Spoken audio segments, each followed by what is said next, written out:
Dios busca obreros diligentes que manejen con precisión la palabra de verdad. No te pierdas la oportunidad de crecer en la fe en el Instituto Teológico Internacional. Aprende de la mano de maestros capacitados en la verdad. Inicio de clases, Campus Querétaro, 13 de enero. Campus Norte, 15 de enero. Campus Toluca, 22 de enero. Prepara tu corazón y tu mente para estudiar la Escritura. Inscripciones abiertas.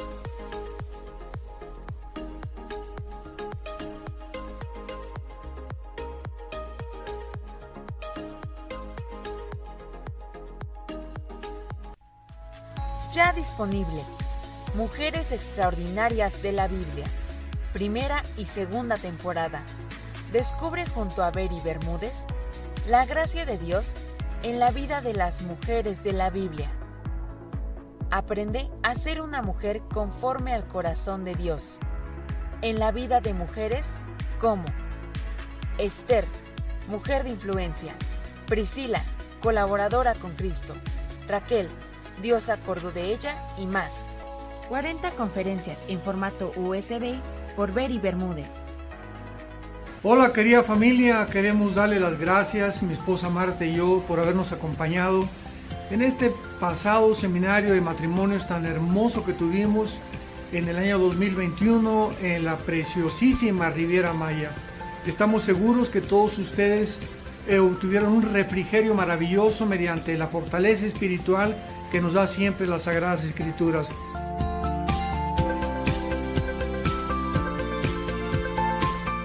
Así es, tenemos esa excelente noticia para el 2022. No solamente se va a limitar a matrimonios, sentimos en el corazón que es un tiempo de fortalecer familias, así es que se va a abrir para toda la familia, va a ser un seminario familiar. Los animamos de verdad, mira, Dios es un Dios de generaciones.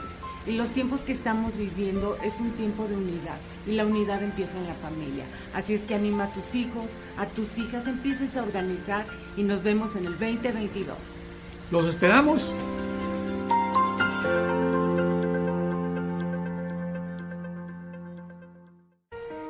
Nos dijeron y nos hemos dicho tantas cosas en el espejo que nos han contagiado y nos han hecho dudar. ¿Y si todo sale mal? ¿Y si no fui hecha para esto? ¿Y si se ríen?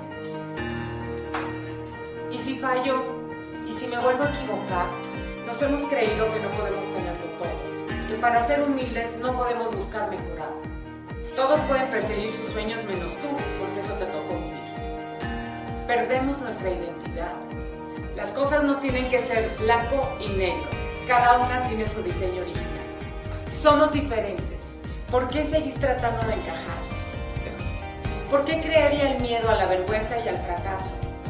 A ti que te han dicho que no vale la pena esforzarse, tú sigue dando tu máximo. A ti que te han dicho que debes conformarte y no preguntar, sigue explorando y anhelando más. A ti que te han dicho que vas a fracasar, da la milla, esfuérzate porque en ti hay una semilla de valentía. A ti que te han dicho que esta es la vida que te tocó vivir, no les creas. Porque fuiste creada para impactar y transformar. Porque somos una nueva generación que no le tiene miedo a su edad, a la sociedad, al qué dirán y a sus sueños. No tenemos miedo de ser vistas y escuchadas, y nuestro futuro no nos intimida, nos emociona. No mires el pasado, no escuches esas voces que te hacen dudar de tu visión. Es momento de activarte. Tu misión es no parar, la clave es estar dispuesta y preparada. Que no te intimide tu futuro.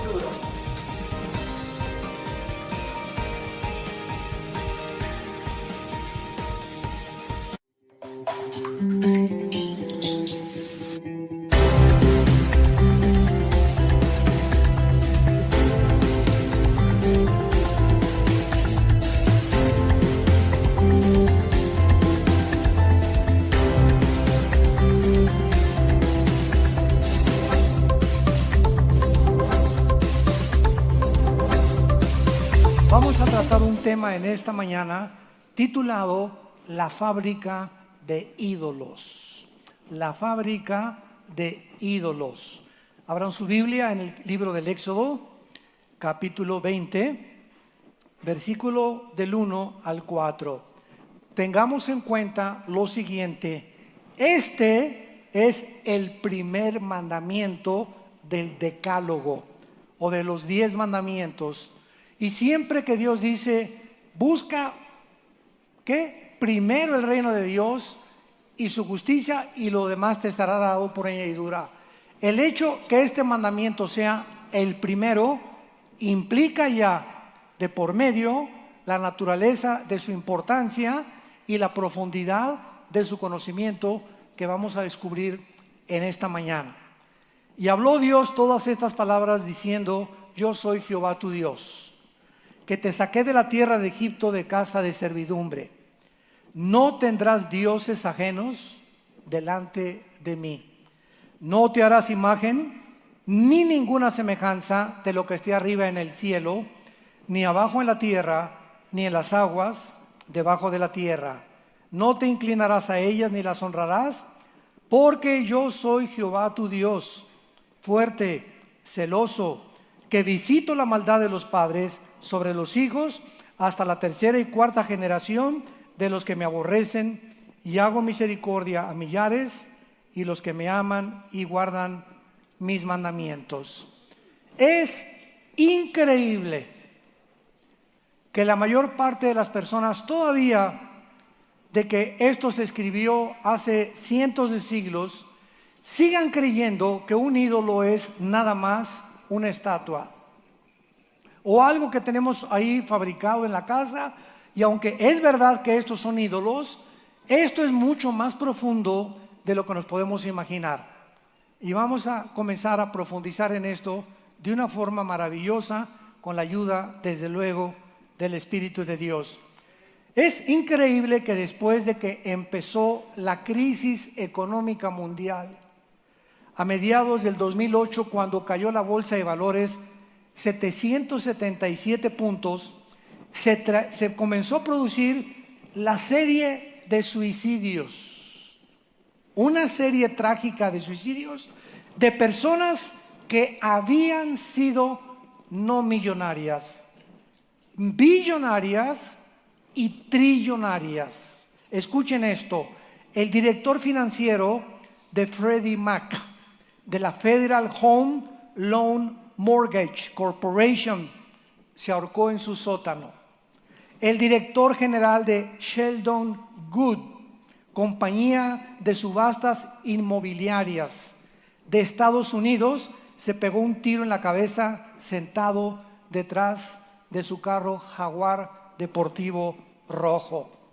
Un director financiero francés que había invertido la capital o su capital de muchas familias reales europeas y que perdió en esta bolsa 1.400 millones de dólares debido al fraude de Bernard Madoff Ponzi, se cortó las venas y falleció en su despacho de Madison Avenue. Un alto ejecutivo danés que trabajaba para el banco HSBC se ahorcó en el armario de su ropero en su suite de un hotel Knightsbridge en Londres, que costaba 500 libras la noche. Cuando un directivo de la compañía Bear Stearns se enteró que no lo iban a contratar en JP Morgan Chase y que había absorbido su compañía en bancarrota, tomó una sobredosis de drogas y se aventó desde el piso número 29, donde estaba su oficina. No cabe duda, como dijo un famoso escritor, que existe una extraña melancolía que invade a los habitantes de los Estados Unidos, aún en medio de la abundancia. ¿Por qué? Porque continúan millones de seres humanos, no solamente en Estados Unidos, sino en el mundo entero, tratando de encontrar su propósito, su éxito. Si no llego a ser notario, si no llego a ser licenciado, si no triunfo en los deportes, si no soy la primera Miss Universo del mundo, si no alcanzo la cima, entonces no tiene mi vida ningún propósito ni ningún significado. Ahora bien, existe una grandísima diferencia entre la tristeza y la desesperación. Por ejemplo, la tristeza es un dolor que existe, hay maneras de aliviarlo, como el consuelo familiar, o etcétera, etcétera. Pero la desesperación es inconsolable. ¿Por qué? Porque nace de perder algo esencial. Una persona desesperada es una persona que ha llegado a un rincón en su vida que dice, si no tengo eso, entonces no tengo ningún sentido en mi vida. Si esa persona me abandonó o si se fue mi esposo, algo en lo cual tú hayas centrado la razón de tu existencia y lo pierdas, se convierte en una desesperación. Y se fue mi novia, y se fue mi novio, y se cayó mi casa, y perdí mi empleo. Cualquier cosa en la que pongamos todo nuestro ser, nuestros sentimientos, nuestras emociones y la razón de nuestra existencia, es un ídolo. Es un ídolo. ¿Cuál es entonces la razón de esta melancolía que invade nuestra sociedad y que se ha convertido en una desesperación? Para encontrar hombres ejecutivos, como les acabo de mencionar, que ¿quién pudiera negar cuando ellos llegaron a la culpa? Millonarios, trillonarios, ejecutivos de compañías, de bancos, triunfaron en el área de la tecnología, de la ciencia, etcétera, etcétera. Cualquiera podría decir, pero esas personas, nadie puede ver el corazón más que Dios. Son personas que, si es cierto, llegaron a la cúspide del éxito. Sin embargo, ellos interiormente, en su corazón, eran las personas más miserables de esta vida, como lo vamos a ir desarrollando. Vemos pues que la mayoría de la gente, cuando se menciona la idolatría, siempre les trae a la mente un pueblo primitivo postrándose en diversas estatuas, tótems o monumentos. Y dentro de la cultura greco-romana tenían muchísimos dioses ante los cuales se postraban. En el capítulo 17 de los Hechos, cuando Pablo llega a Atenas, la cuna de la filosofía y del pensamiento intelectual de la época de oro de los griegos, que los romanos absorbieron el helenismo, vemos nosotros que el más famoso de ellos era un filósofo de los que comenzaban a discipular a los estoicos y a todos los que estaban buscando la razón, que cuando Pablo llega a Atenas ve un monumento inmenso de los filósofos que decía al Dios desconocido. Y entonces Pablo lo invitan porque estaban interesados en conocer, pues a ver tú qué piensas del mundo, cuál es tu punto de vista, cuál es tu perspectiva de la vida. Los filósofos se la pasaban todo el día tratando de buscar la razón del propósito de su existencia, si la verdad pura, si no era la verdad pura, si valía la pena vivir por eso. Y entonces Pablo les dice, en todo veo que son muy religiosos. Y vemos de qué forma estaban asociando la religiosidad de una estatua, de un Dios que desconocían, cuando venía un hombre llamado Pablo y les comenzaba a demostrar que esa estatua, cuyo Dios adoraban sin conocerla, era el Dios que él les iba a anunciar. Los griegos tenían a Afrodita, la diosa de la belleza, Ares, dios de la guerra, Artemisa, diosa de la fertilidad y de las riquezas, a Hefesto, dios de las artesanías, y a Poseidón, el dios del mar y de las tormentas. Seguramente muchos de ustedes se dan cuenta de que Artemisa, pero cuando tu dinero, cuando tu carrera, donde tú has puesto tu objetivo, alcanza dimensiones cósmicas, donde se convierte lo que tú estás persiguiendo en tu fin principal en tu vida, y donde te llega la realización de hasta sacrificar niños, olvidando a la familia para obtener más dinero y más prestigio, es cuando nos damos cuenta que estamos en una fábrica de ídolos. Miles de políticos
y te llevabas tu laptop y tu computadora.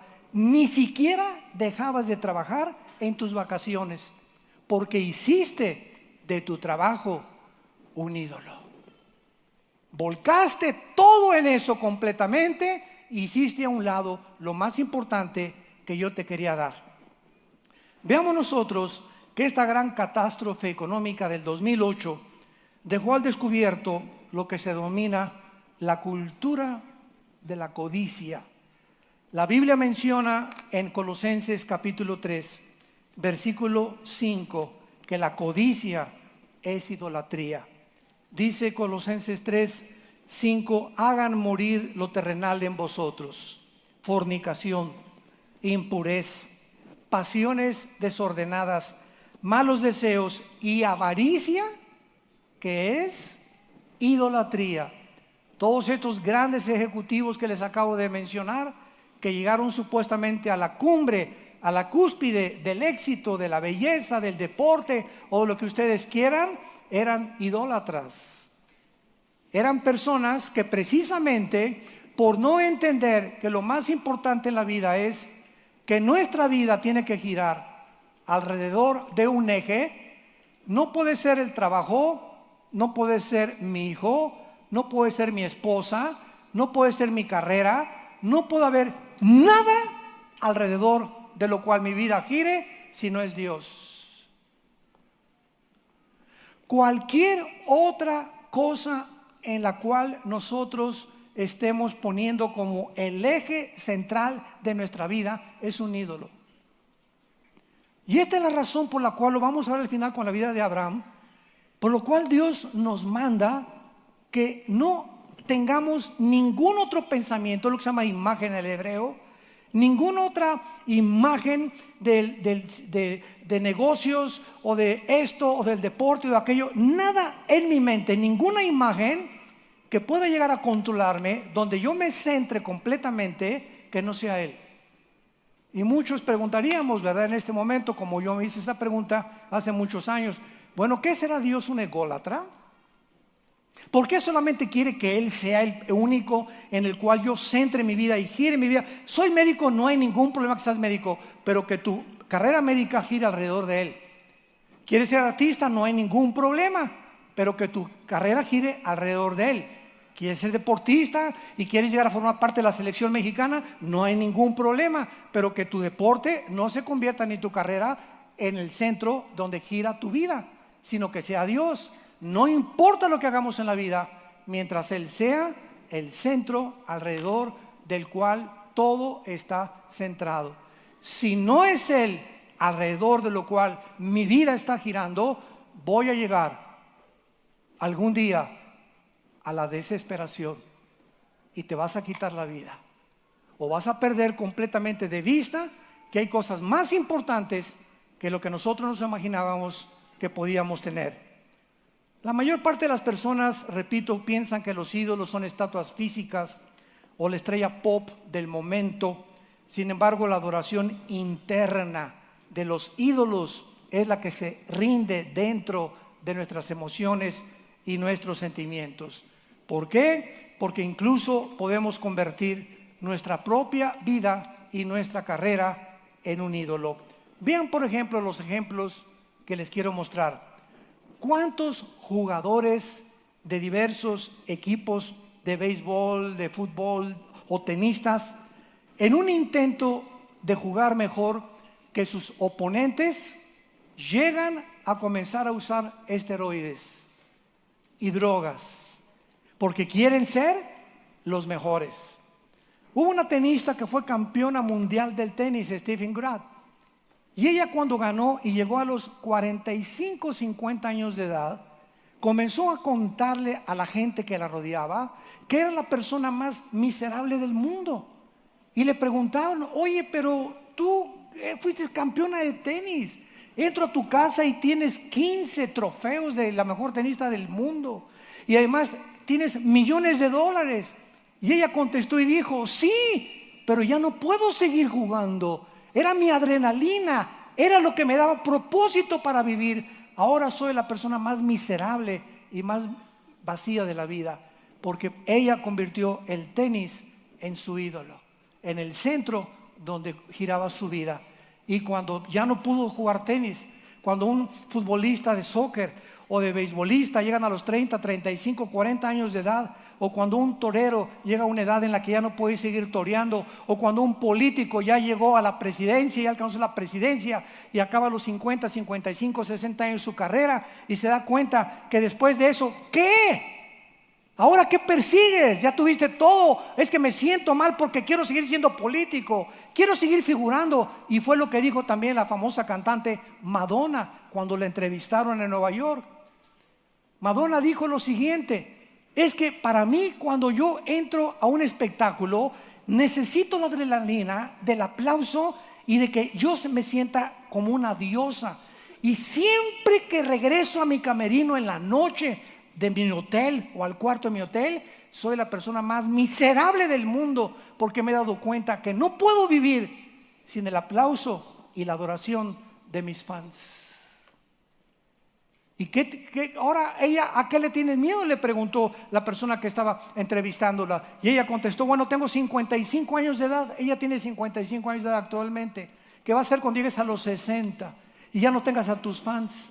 Llegan a la desesperación y se suicidan.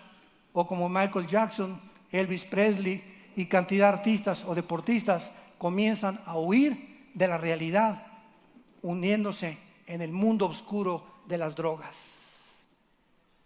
Porque solo las drogas los mantienen alejados de la realidad, y en las drogas ellos encuentran un escape, porque la realidad es demasiado cruel para sus vidas. No la pueden enfrentar porque eso no es el destino que ellos buscaban. ¿Me van siguiendo? Más les vale. Lo mismo sucede con los concursos de belleza. Mujeres, en el final del concurso internacional de Miss Universo, se descubrió que el 70% de las muchachas concursantes en el concurso de Miss Universo, el 70% estaban operadas con cirugía plástica. Muchachas de menos de 25 años de edad. ¿Sabes lo que le pasa? Como dijo un gran cirujano plástico en Miami, ¿sabes lo que le pasa a una mujer que se opera antes de los 40 años? ¿O a un hombre que se opera también antes de los 40 o 55 años de edad? Bueno, dijo este cirujano, cuando una muchacha se opera antes, su quijada, su piel, su forma y su cara no se ha acabado de definir naturalmente. Entonces te metes un bisturí y ya te jalaste por acá y ya te jalaste por allá y ya te hiciste ahí la trompa como de ranito y ya para engrosarte más los labios, y llegas a los 30 años y la naturaleza de tu cuerpo toma otra forma, y a los 35 eres un monstruito. ¿Por qué? Porque quisiste, ¿verdad?, ser mejor que las demás o poder aparentar una belleza. Y siempre quiero decirte algo, siempre hay una persona más bonita que tú. No eres la pirruration de la station.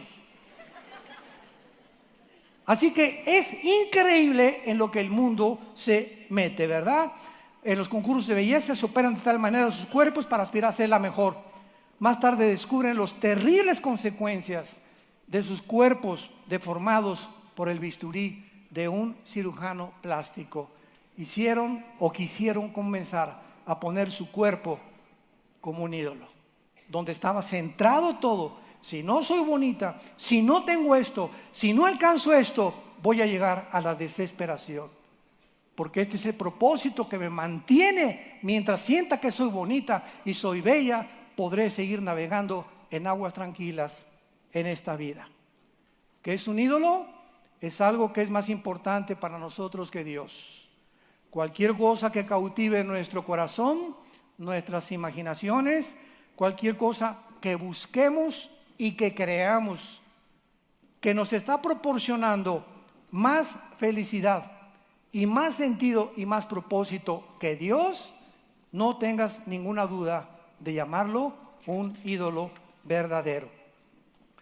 Un ídolo es algo en que invertamos la mayor parte de nuestra pasión, de mi energía, de mis recursos emocionales y económicos. Y puede ser mi carrera, puede ser un hijo, puede ser un esposo, una esposa, un deporte, un noviazgo, mi belleza, el intelecto, una causa política, etcétera, etcétera.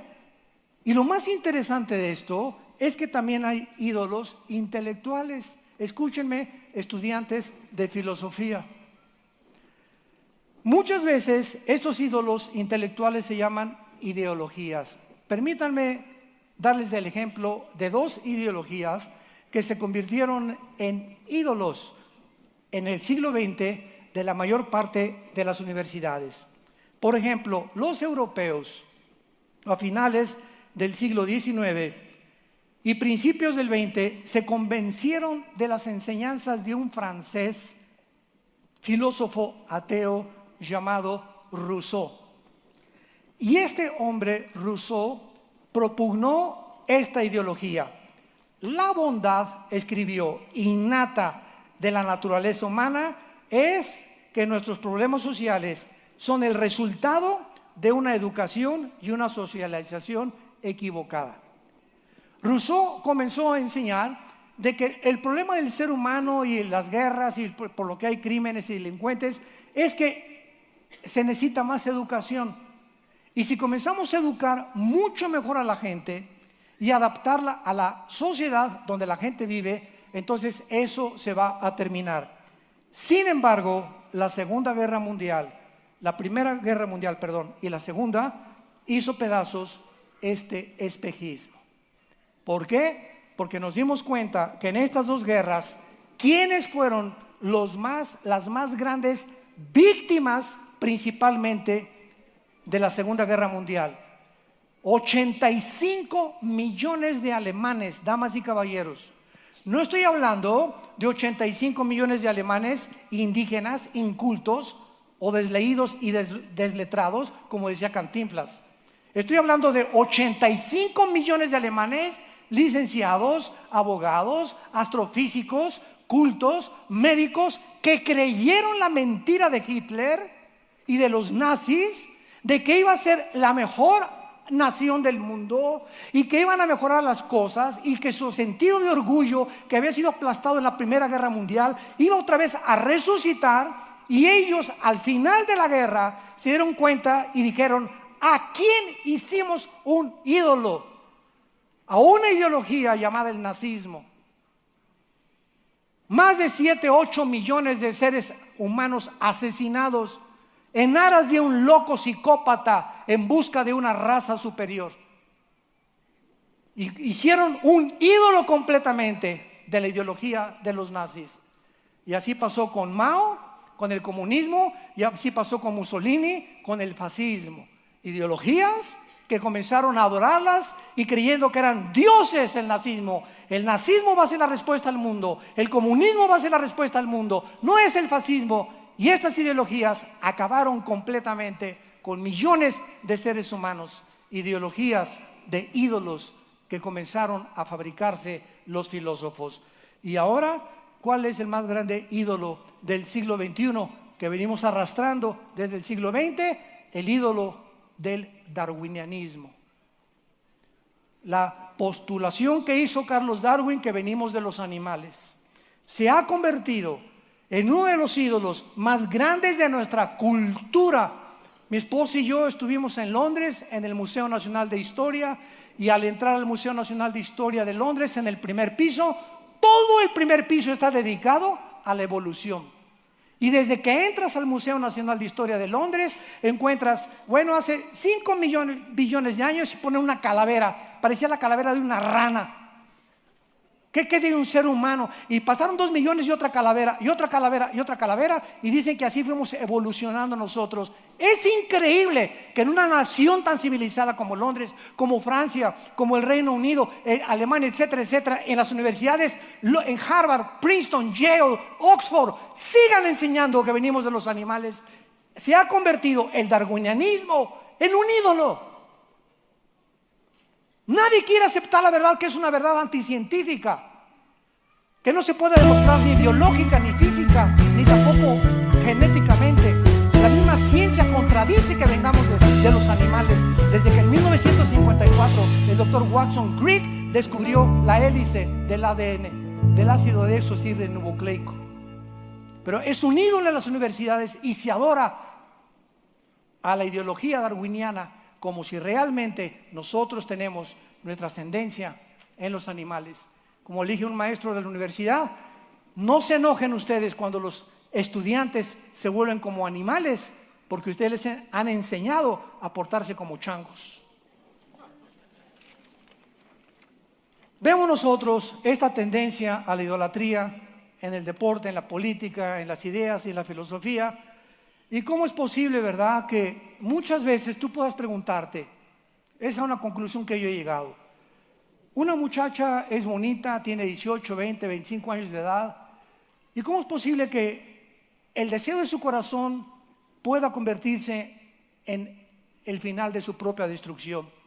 ¿Cómo es posible que muchas veces cuando queremos obtener, yo quería ser licenciado, notario o político o jugador, ¿cómo es posible que un buen deseo, porque al principio son buenos deseos, no hay nada de malo de poder aspirar a ser alguien mejor en la vida, ¿correcto? No hay nada de malo en eso. Pero ¿cómo es posible que eso se pueda convertir después en algo catastrófico que acabe destruyéndome lo que comenzó con un deseo lícito y natural para buscar? Y la Biblia menciona claramente en Romanos capítulo 1 que una de las peores cosas que Dios puede hacer al juzgar a una persona es entregarla a la obsesión de los deseos de su corazón. Por ejemplo, un homosexual puede llegar a tener la homosexualidad como un ídolo, a decir, es que si yo no soy así, no voy a poder desenvolverme en el mundo. Oye, ¿por qué no consideras que estás equivocado? ¿Por qué no consideras pararte enfrente al espejo y bajarte los chones? Y que el espejo te diga si eres gallo o gallina. Que la misma biología te lo diga. Y que tú digas, Dios mío, físicamente soy un macho. Pero aquí me dicen, no, ¿verdad? No eres esto, eres lo otro. Entonces, considera, no. Pero si tú te aferras y eso se convierte en una obsesión, la Biblia dice que Dios te entrega. No es que yo soy así, yo no voy a cambiar. Soy un ladrón y seré un ladrón toda mi vida. Es que yo soy así. Y yo soy misógeno y golpeo a las mujeres. Y así fue mi abuelo, y así fue mi padre, y así voy a seguir siendo yo. Cualquier deseo que nosotros insistamos en permanecer en él, si dale oportunidad a Dios que nos cambie, Dios sabe, fíjense, lo vamos a leer, Dios sabe cuando alguno de nosotros hemos llegado a un punto de decir, no quiero cambiar. O quiero seguir siendo así. Y es en ese momento la peor tragedia que pueda sucedernos, porque en ese momento Dios te dice, sí, pues déjame ayudarte un poquito más y te voy a empujar yo mismo para que esa obsesión que tú tengas la cumplas, y cuando la cumplas descubras que tocaste fondo por haberte olvidado de mis mandamientos. Dice en Romanos capítulo 1 versículo 24, por lo cual Dios también los entregó a la inmundicia. Noten ustedes que es Dios el que empuja, entrega a las personas degeneradas moralmente, que insisten en seguir viviendo unas vidas sórdidas, oscuras, alejadas de la pureza sexual. Y entonces Dios te deja, insistes con la pornografía, pues ahora te voy a empujar para que veas más pornografía y llegues a convertirte como Dundee allá en Florida, que fue el hombre que asesinó a 18 mujeres y que cuando el doctor James Dobson, un psicólogo cristiano, lo fue a entrevistar antes de que lo metieran a la cámara de gases, el doctor Dobson, está la entrevista en internet, le preguntó a este hombre, oye, ¿cómo comenzó tu obsesión por las mujeres? Que te llegó inclusive a matarlas a 18, porque la obsesión fue tan grande que dijo, no solamente las deseo, sino que las quiero ahora matar y ya muertas seguirlas violando. Y este hombre le contestó al doctor Dobson: la pornografía. La pornografía, que comenzó a los 12 años de este hombre, se comenzó a crecer como un monstruo grandísimo, como un Godzilla, que cuando te das cuenta, el monstruo que traemos dentro nos hace así: yo soy el que mando aquí, ya te di mucha oportunidad, se acabaron tus puertas de salida, ahora yo te voy a comer. Y así pasa con todas las cosas que se convierten en una obsesión en nuestra vida, que no queremos abandonar, que nos gusta el pecado, no hay ningún problema. Dios nos dejó la libertad, Dios te deja pecar. Y si tú insistes, Él te entrega a que peques más profundamente todavía. Dios los entregó. Y vean esta frase otra vez en el versículo 26, porque por esto Dios los entregó a pasiones vergonzosas. Y finalmente versículo 28 de Romanos 1, y como ellos, aquí está la razón, no aprobaron tener en cuenta a Dios, Dios los entregó, y esta es la culminación de la obsesión, a una mente reprobada. ¿Qué es una mente reprobada? Es el estado final mental al que un ser humano pueda llegar. ¿Sabes qué significa en el griego? Una mente que ya no sabe distinguir entre el bien y entre el mal. Una mente que ya no sabes lo que es bueno y lo que es malo. Para ti son zonas grises, ya no hay blanco ni negro, todo es así, ya no distingues. Y es cuando comienzas a decir: no te metas con mi vida, eso para ti es malo, para mí es bueno. Espérame un ratito, ni tú ni yo establecemos lo que es bueno o es malo, lo establece la Biblia. Los 10 mandamientos. Veamos finalmente el llamado de Abraham, que se le llama el padre de la fe. Si esperamos que alguna cosa creada nos dé el sentido y la esperanza y la felicidad que solo Dios puede darnos, recuérdalo, al final te romperá el corazón. Al final no lo podrás conseguir, llegarás a la desesperación, y ahí es cuando el hombre busca alcohol, busca drogas, busca inmoralidad, busca pornografía, busca suicidarse. Y esta es la razón por la cual Cristo con la mujer samaritana, todos conocemos la historia, en el capítulo 4, se encuentra una mujer que la chulis llevaba 5 maridos. Sagrado Corazón, 5 maridos llevaba la señora. Cristo, sin embargo, es increíble, ¿verdad? La bondad y la misericordia de Dios. Al mismo tiempo era ignorante. ¿Cuál es el problema de esta muchacha? Era una mujer que estaba, escuchen esto, estaba centrando su vida, o estaba creyendo que si encontraba al hombre, al Rambo preferido que podría hacerla feliz, lo iba a encontrar.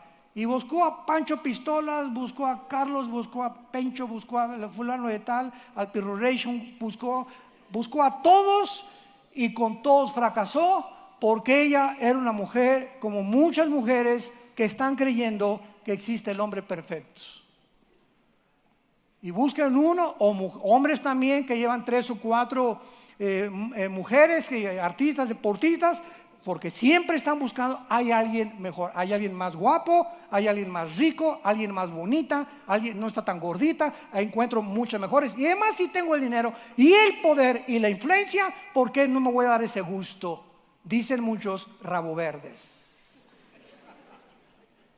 Y es la búsqueda insaciable de una mentira. Y por eso Jesús le dijo: mujer, de esta agua vas a volver a tener sed. No hay un hombre que te haga feliz, no hay una mujer que nos haga feliz, no hay un hijo que nos podamos centrar en él para que nos haga feliz, no hay una hija, no hay una carrera, no hay nada en el mundo que nos rodea en donde podamos buscar la fuente de la felicidad. Es Dios. Él es la única razón de nuestra existencia, por el amor de Dios. En cualquier otra cosa que busquemos vamos a llegar a la desesperación, a la melancolía, a la vaciedad. porque fuimos creados para Él. Como decía San Agustín, y fuera de ti, Señor, mi alma carece de propósito y sentido. Y aunque yo trate de encontrar y en canalizar y encaminarme en una carrera, en lo que sea, y no eres tú el centro donde gire todo, voy siempre a acabar autodestruyéndome. Abraham, un personaje central en la Biblia, tenemos su caso con Isaac. Esto es preciosísimo y creo que es el caso más profundo. Ustedes no se imaginan cómo me ha conmovido la historia de Abraham viéndola con este lente que la vamos a ver a continuación. Dios llama a Abraham, Génesis 12, Abraham deja tu familia, etcétera, etcétera. Salió, dice Hebreos 11, 5 al 7, a un lugar donde él no conocía. Sin embargo, el hijo no venía. Imagínense ustedes estos años de Abraham de estar buscando al hijo. Comenzó la desesperación y no viene, y no viene, y no viene. Y entonces él dio un salto equivocado. Llega Sara y pues le dice, ¿verdad? Ahí está Agar, la sirvienta. Échate un clavado con ella. No se lo dijeron 2 veces. La Biblia nos retrata a sus personajes sin ocultar. La Biblia nunca eleva a ningún hombre así a una cosa como lo máximo. Siempre la Biblia se preocupa, el Espíritu Santo, en mencionar los pecados de Abraham, de David, de Moisés, de los más grandes hombres, para que sepamos que no somos perfectos, pero al mismo tiempo para que sepamos que con Dios podemos esas imperfecciones desarrollarlas y purificarlas. Bueno, pues ya nace, ¿verdad? Ismael, ya sabemos, de Agar, que es el padre de los árabes. Pasa el tiempo y finalmente ya nace Isaac. Y entonces Abraham comienza a desarrollar una relación padre-hijo con Isaac y encuentra, ¿verdad?, que Isaac era ese deseo, propósito, razón por lo cual él estuvo esperando tantos días y sin que Abraham se hubiera dado cuenta. Isaac estaba en el camino de convertirse en un ídolo para él. Porque comenzó a darle tanta devoción a ese hijo que durante tanto tiempo esperó, que comenzó a volcar completamente su vida, a centrarla en Isaac. Sin embargo, llega el momento en que Dios le dice, Génesis capítulo 22, dame eso que amas con todo tu corazón. Dámelo. Y en ese momento, Abraham, sabemos la historia, enalbarda a sus asnos, a sus burros, a lo que tuviera ahí, a sus sirvientes, le habla a Isaac, se encaminan hacia el monte y cuando Abraham levanta el cuchillo para matar a su hijo, la voz que aparece en el cielo es, ahora veo que temes a Dios. Desde luego esto no se refiere a tener miedo, sino a entregarle de todo el corazón sus sentimientos y emociones a Dios. En otras palabras, la voz le decía, ahora sé que me amas más que cualquier otra cosa en este mundo. Sin embargo, esto no significa, síganme con mucho cuidado,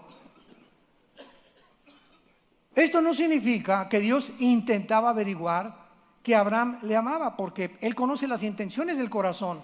Más bien, Dios estaba atravesando a Abraham en esta prueba de modo que él pudiera purificar la idolatría de su corazón. Dios sabía que si no intervenía a tiempo en la vida de Abraham, Isaac iba a acabar convirtiéndose en un ídolo en su vida. Y él tenía que pasar la prueba más grande, la purificación de la idolatría. Este era el propósito, no quería el que matara a Isaac. Simplemente evitar, por el amor tan grande que Dios le tenía a Abraham, de que se convirtiera él en un ídolo, su propio hijo de él. ¿Por qué? Vean ustedes qué cosa más tremenda. Si Dios no hubiera intervenido y no le hubiera pedido a Isaac que sacrificara a su hijo, Abraham habría acabado consintiendo a Isaac más que cualquier otra cosa, y cuando una persona consiente a alguien o a un hijo demasiado, entonces se muestra furioso, cruel y tal vez violento cuando el hijo decepciona. ¿No es verdad? ¿Por qué? Porque los ídolos esclavizan. Los ídolos esclavizan. El amor y éxito de Isaac se hubiera convertido en la única meta y alegría de Abraham. Y Dios no quiere que ningún hijo de nosotros, ninguna esposa, ningún esposo, ningún hombre, ninguna mujer, ningún trabajo, ningún deporte, nada en la vida pueda convertirse en nuestra meta, ni en el objeto donde centremos todas nuestras emociones y todos nuestros sentimientos. Amarás a Dios con todo tu corazón, con toda tu mente y con toda tu alma. A Él. Porque entonces descubrirás que si tú me amas a mí con todo tu corazón y con toda tu alma, y yo soy el objeto, la razón, el propósito por el cual tú existes, tú vas a perder algún día a tu esposa, a tu hijo, tu dinero en la bolsa de valores, no importa lo que sea. Vivimos en un mundo completamente que desaparece todo, es un mundo completamente que no hay nada seguro, todo es completamente temporal. Y cuando tú lo pierdas, nunca llegarás a la desesperación, nunca intentarás huir por una puerta falsa. ¿Por qué? Porque yo soy tu roca, tu sostén, mi fortaleza, castillo mío, mi Dios, decía David, ¿en quién confiaré? Qué lógica tan grande, ¿verdad? Ahí está la razón.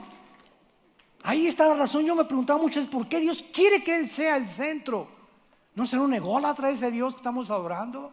¿Por qué quiere que todos se centren en Él? Al contrario, es un Dios de amor. Y por ese amor que Él nos tiene, Él sabe que si nuestro amor no está canalizado y dirigido a Él nada más, vamos a desesperarnos. Nos va a invadir una melancolía cuando perdamos en aquello que creíamos que se convertiría en el centro de nuestra existencia. Ahora es increíble que después, cuando comenzó Abraham a acercarse a Isaac y a Isaac tirado ahí en el altar para ser sacrificado, la enorme diferencia fue cuando Cristo, 2000 años después, en el mismo monte Moriah, donde Abraham iba a sacrificar a su hijo, en el mismo monte,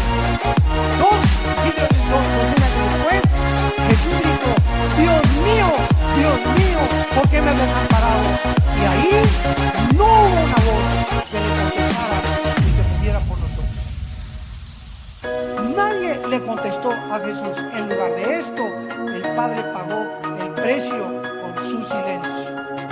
Y ahora nosotros, al saber esto, podemos contemplar el sacrificio de su Hijo y decirnos: Padre, si tú no perdonaste a tu Hijo, ahora yo sé que te amas, porque lo has negado a tu Hijo.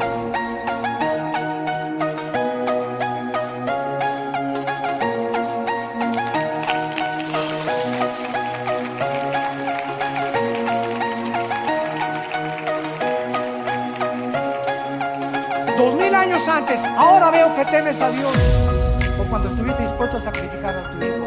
2000 años después, ahora vemos cuánto Él nos ama a nosotros, que estuvo dispuesto a sacrificar a su Hijo. Dice Romanos 8: al que no escatimó a su Hijo, sino que lo entregó por todos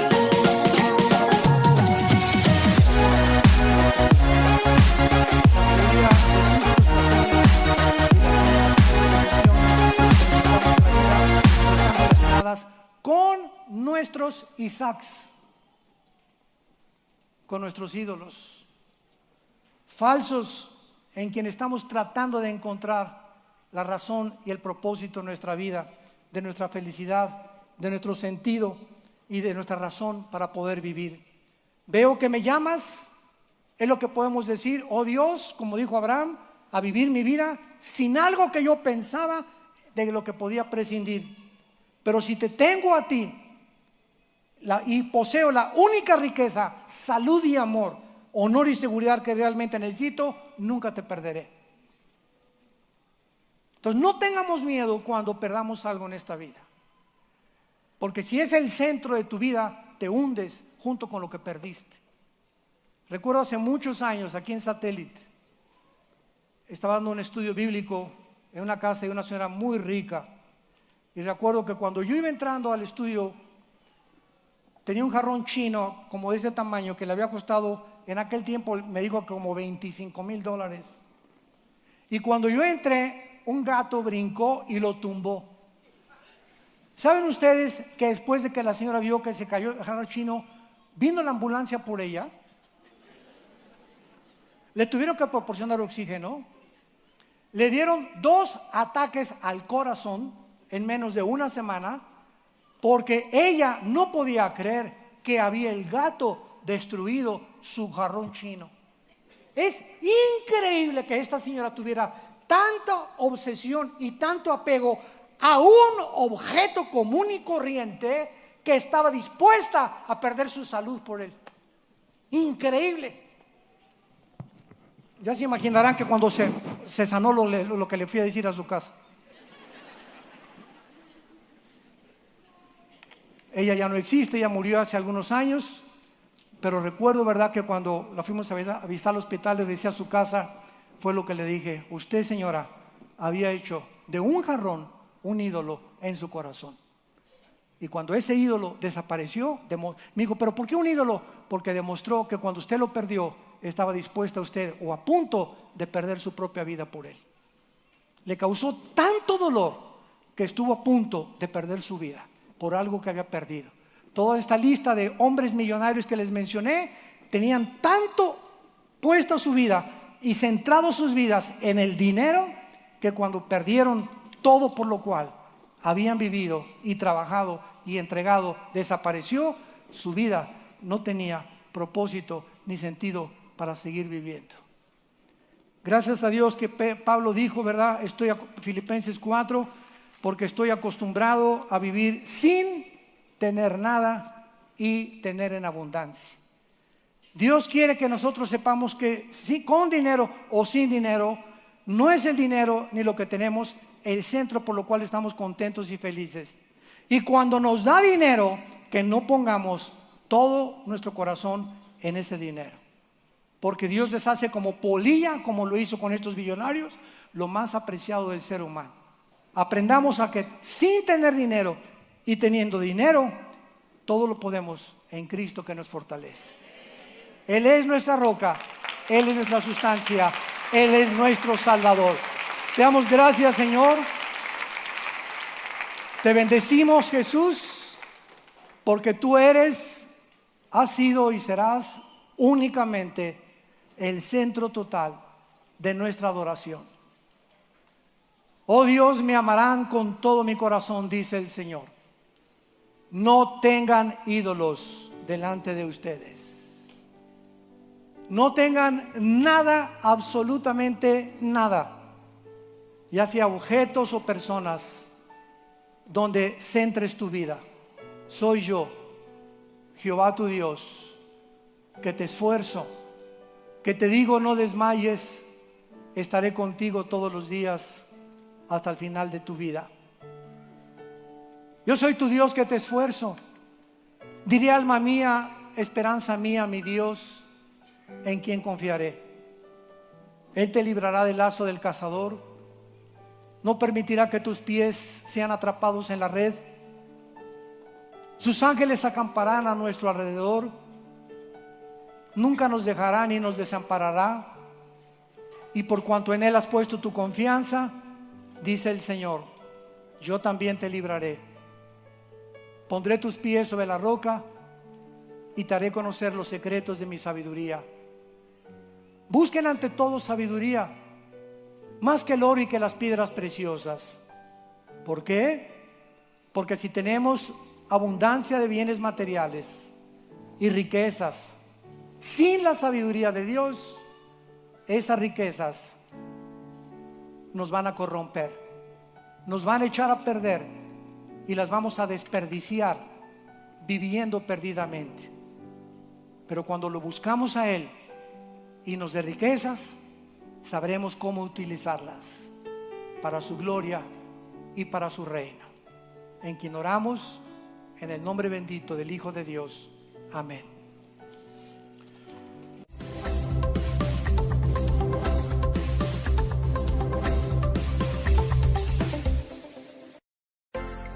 Vida Nueva para el Mundo se sostiene y propaga el mensaje de salvación de Jesucristo gracias a Dios y a tus donativos. Llevemos juntos el Evangelio de Jesucristo al mundo entero.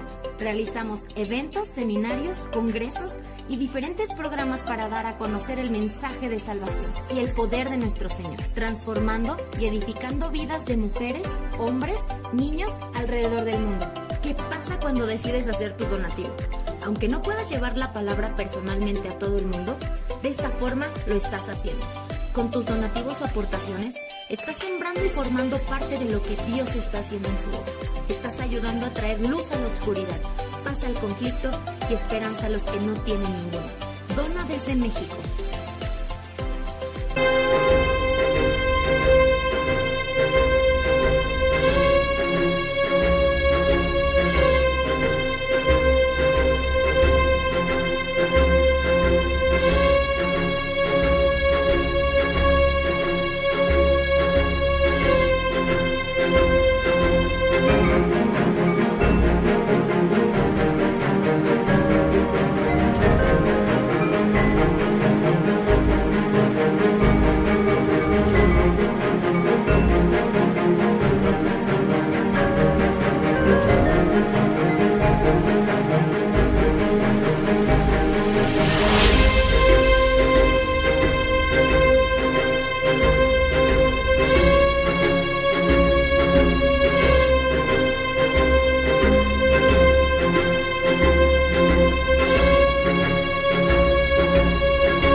Dona desde Estados Unidos.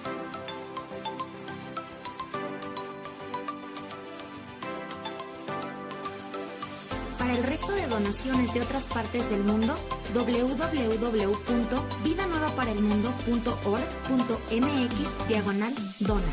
Estamos cumpliendo la gran comisión. Por tanto, vayan y hagan discípulos a todas las naciones, bautizándolos en el nombre del Padre, del Hijo y del Espíritu Santo, enseñándoles que guarden todas las cosas que les he mandado. Y he aquí que yo estoy con ustedes todos los días hasta el fin del mundo.